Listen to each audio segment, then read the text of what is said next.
Suspect classification is a system of scrutiny laws that is based on different criteria to help minorities that are victim of injustice. When the court fears that a certain law might discriminate a specific group of society, this law will undergo scrutiny. There are 3 different suspect classes that each receive a different degree of scrutiny.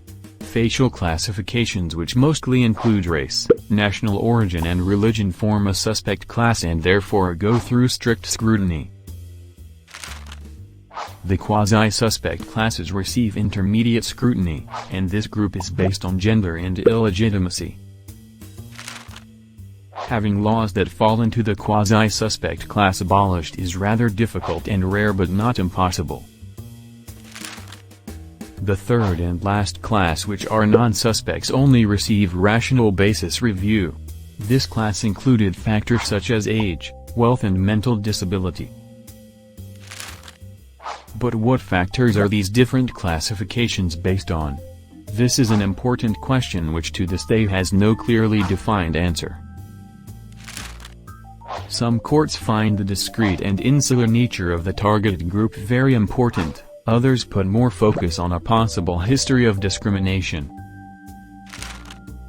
We can see that there is no clear definition of deciding factors, but even if there were commonly utilized factors, courts would still have differing opinions of which factors are the most important. There are a few factors that are very commonly used to make decisions about suspect classes. The first one describes a suspect class as a discrete and insular minority. Also, it was not defined clearly if a suspect class needed to be discrete and insular or only one of the 2 characteristics. Professor Ackerman has defined a group to be insular when they are visible to others. A second factor is whether a group has a history of discrimination which comes from a shared trait of the group.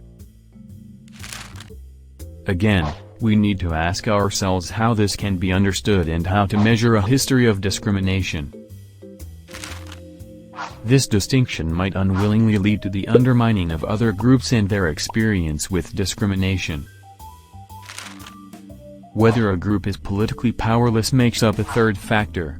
Here, we ask ourselves whether the group can rely on the legislative process to protect them. Again, there is the problem of how to measure political powerlessness and how it is defined. A group can also be defined by the immutability of the trait they share.